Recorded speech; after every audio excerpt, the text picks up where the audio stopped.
So, Faraway Lucas, what are we talking about today? We're not talking about Cooler, we're talking about Frieza.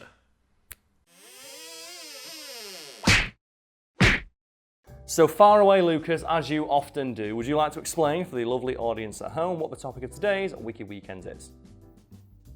Yeah, we are talking about Dragon Ball's notorious villain known as Lord Frieza.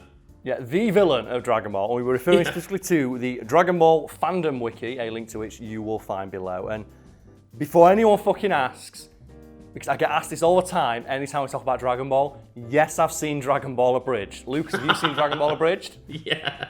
Yes, we've seen that thing that trended on the front page of YouTube every time they release a new episode. We just don't reference it a lot because it's their jokes and we don't want to steal them. If you want to hear Dragon Ball Abridged jokes, go watch their videos. Yeah. They're way better than these ones. Anyway, let's start as we often do at the beginning. We'll go with some biographical information about Frieza, or according to this, Frieza, which I believe is the weird way it's pronounced somewhere. Because Lucas, the most difficult task for you is going to be how you spell Frieza in the thumbnail.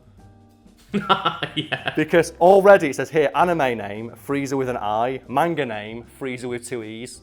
Oh, no. So Lucas, what's the correct choice? Anyway, aliases, Frieza, again spelled differently, and Frieza spelled differently again. So Lucas, we are 8 words into this wiki entry and already there are 5 different spellings of Frieza, so good luck with that one, mate. Other aliases include F, Lord Frieza, and it's spelled the way it is in the anime, Emperor Frieza, and the Universal Emperor.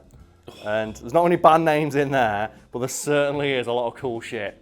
Because I just like the idea, it's just Emperor, and all of his moves have got amazing names, which presumably we'll get to very shortly. And so his manga debut was Planet Namek, Cold and Dark, and his anime debut was the episode Brood of Evil, whereas his movie debut was Dragon Ball Z, Bardock, the father of Goku, aka this shit shouldn't be canon. And then characteristics, race, he is a member of the Frieza race, and he's a mutant of that race. So not only is Frieza's race unknown, he's also a mutant example of it, so he's not even typical of what his race can do. Because I believe he mentions that a couple times in the show, doesn't he, where it's like, yeah, I'm more powerful than anyone else of my race, and I don't know why. I've never trained a day in my life, ever. And I love this as well. Gender, male, height, 158 centimeters, or 5'2" in his final form. And I love that the impetus for it's not Resurrection Episode, it's the Broly movie, is that Frieza wants to be 5 inches taller. Oh, yeah. So that he's 5'7". He wants to be one of those 5'7" warriors. It's like, but Lord Frieza, why don't you just walk around in your second form? Because you're taller in your second form. So I don't want to be taller in my second form. I want to be taller in my final form. Yeah. It's like, he's such a petty bitch, and I kind of love it. And also, yeah, because it's Dragon Ball, he's got 5 listed dates of his death. Of course. Which makes sense. They've got professional status, occupation, emperor. And then it says here allegiance, which shouldn't be a thing, because Frieza has no allegiance to anyone. It should say allegiance, Frieza. But what it actually says is the Frieza Force, the Ghost Warriors, and Team Universe 7, formally. Because he immediately quits. And then we have relatives, which include the Frieza clan, his ancestor Chilled, his father King Cold, his older brother Cooler, and Kuriza, his son. And you may notice a theme there, folks at home. They are all devices that keep things cool, because a naming convention in Dragon Ball is that everyone is named after a foodstuff. Lucas, thoughts on Frieza before we continue? Oh, he's such a bellend and I love him.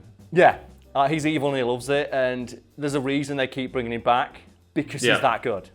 He is. He's so charismatic despite being a huge ass. I love it. He's the most interesting character in the least interesting way. Yeah, because he's just evil and he's just a dick and he's never anything more than that. But you kind of got to respect the commitment. The Broly movie, he steals every scene he's in. He does. He does. I would watch a Frieza TV show where he doesn't do anything but walk around. I want to see that character just reacting to everyday situations. Oh, God, yeah.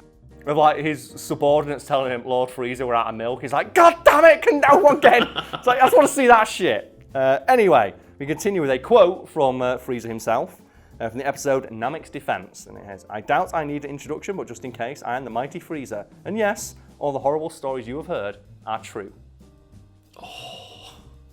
Yeah. Yeah, I get it.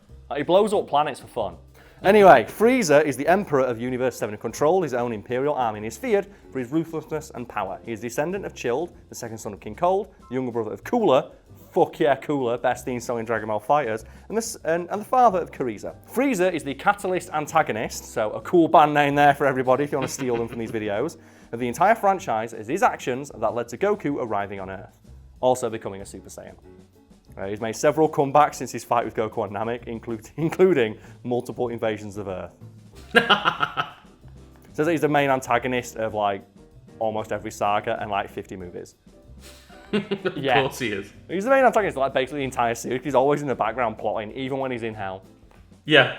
And I love his explanation of Frieza, why you're so strong, you're in hell. It's like, I imagined beating you up over and over again, it made me stronger. I can't argue with that. Frieza is one of the villains in the series who possesses an entire range of transformations, and then some, each one being quite different than the others. It is implied by Vegeta and Frieza himself in the series that Frieza's fourth, most powerful form is actually his original form, with his other three forms suppressing and conserving his enormous power. Frieza later confirms this while fighting Goku, so you didn't really need to put that bit in, did you? No. If it's confirmed, just say Frieza has confirmed. Anyway, his form seems to revolve around both Western and Japanese concepts of demons. Yeah, fair enough. And it says here that according to an interview done by Shonen Jump with Toriyama, Frieza's final form was purposely made to look small and less menacing. Toriyama wanted to go against the expectation that villains and monsters become bigger and meaner looking the stronger they are. Like something he already did with Vegeta and Nappa. So, yeah. Yeah, I suppose. It's not really that surprising because like the twist of that, I suppose, is like, oh, Nappa, the 8-foot tall bald man who's like wider than a car bonnet, he's actually the weaker of the two compared to like all 5 foot of Vegeta just stood there, chilling. Lucas, what is your favourite form of Frieza though? Well, I mean, it's got to be just the final form for how sleek it is, but I do love the idea that his next transformation is just turning solid gold. I thought you might appreciate Fabulous Frieza, but yeah. I'm a big fan of Mecha Frieza. Oh yeah, he looks cool. I quite like Mecha Frieza, and I'm annoyed that he doesn't get more play. But like the fact he gets cut in half instantly, so he gets killed by two super. Like the first 2 Super Saiyans to exist in the series, he immediately gets like stomped by. So at least he's keeping with the theme. In a series of stamps promoting Dragon Ball Super, showed Ideal Boss Frieza, some depicting the tyrant wearing a black tuxedo. And just pictured is a picture of Frieza wearing a tuxedo. And I want that to be his final form now. Oh my god. Like, instead, when he turns gold, I want him to like put the suit on. Oh, so good. That's so good. Oh man. Let's just get on to the thing that all fans of Dragon Ball like talking about, and I'm presuming all the fans watching this right now are bitching about in the comments. Power level. Power, manga and anime. Frieza is one of the most powerful mortal warriors in Universe 7 and the multiverse as a whole. He was born a mutant with abnormally great power in comparison to the rest of his race. Even though the rest of his family are strong, Frieza has always been in a completely different league. The intensity of Frieza's power, even at his weakest, can effortlessly destroy entire planets. Upon hearing that Frieza was defeated, the god of destruction Beerus was shocked that this was even possible. He is also recognised as a prodigy of such innate talent and natural growth that he became known as the most powerful warrior in the universe with no real training. Fucking hell. Yeah. He just woke up and went, oh, okay, I'm the most powerful warrior in the universe now. Yeah, well they do that, don't they? When he becomes Golden Frieza, he trains for 4 months. Yeah. He attains a power that takes Goku and Vegeta literally years of effort and training to achieve in 4 months. And then people have the cheat to complain about cauliflower and kale getting really strong in the tournament of power. It's like, that's what Saiyans do.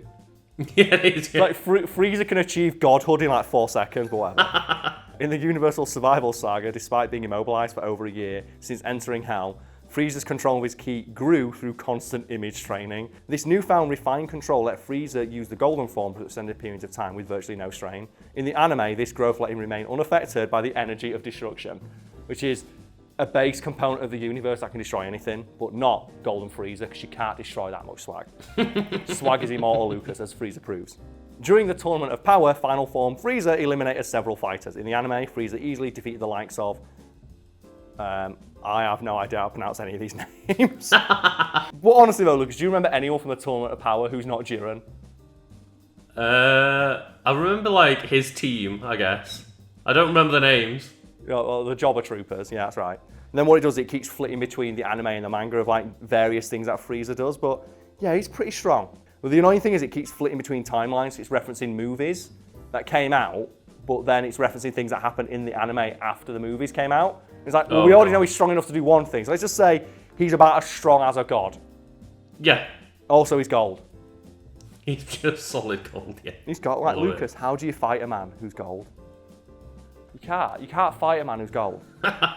Long story short, Frieza is pretty powerful. So let's move on swiftly to abilities. And this, Luke, is where we're going to get some band names. And as a fan of Dragon Ball, do you want to take a guess at what Frieza's most iconic move is? Or the first one listed, at least? Oh, well, it's going to be something starting with death. I know that much. It's got to be something starting with death. Maybe Death Ball? Nah, it's Death Beam. Finger point. Oh, okay. Yeah. It's like, it was him, the snitch finger. It was him, sir. He's the one who did it. It's like, your death beam is a piercing beam of energy fired from the fingertip. It is his signature and most heavily used technique. If this technique is not able to pierce a target, it instead creates a huge city-sized explosion.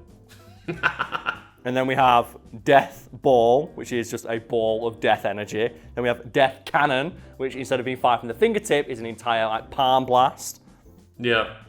And he has, oh man, some of these are so good. Like, we've got Nova Strike. Oh, I love that one. Which is an attack where Frieza wraps himself in energy and flies straight at his foe to tackle them.